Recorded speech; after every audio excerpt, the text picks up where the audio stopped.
E mamma, le mamme. E mamma, e mamma so come stelle che ci indicano cammina. E tutta la vita ci stanno sempre vicina. Ci asciuttano in lacrime e si stipano in tuo cuore. Noi chiamiamo mamma, povera nonna e amore. S'affaticano rinda a casa notte e giorno. E tutti i figli non si mettono a scorna. So come un raggio di sole rinda il cuore, che rinda i giorni gela da calore. E mamma chiagnano in oscura, col sorriso imbrogliano tutte paura, a nascondere zitto zitto ogni dolore, che la fa tremare spesso in pietto cuore.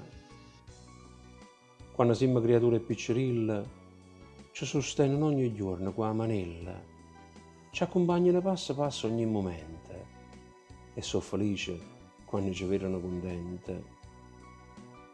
O correre in mamma è una cena d'amore, una cena fatta di balsamo che ci consola il cuore. E come l'oceano è profondo e intenso, l'amore della mamma è un amore immenso. O correre in mamma non invecchia mai, ci sostengono se ci troviamo in dei guai, fino all'ultimo respiro ci vogliono sempre bene e ci aiutano in dei momenti di pena.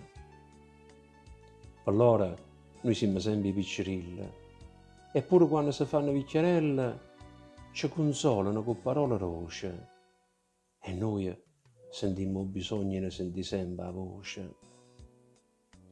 E mamma sui regine di famiglie e pensano a uno per tutti i figli, pure quando fanno i capelli bianchi, per i figli non si sentono mai stanca.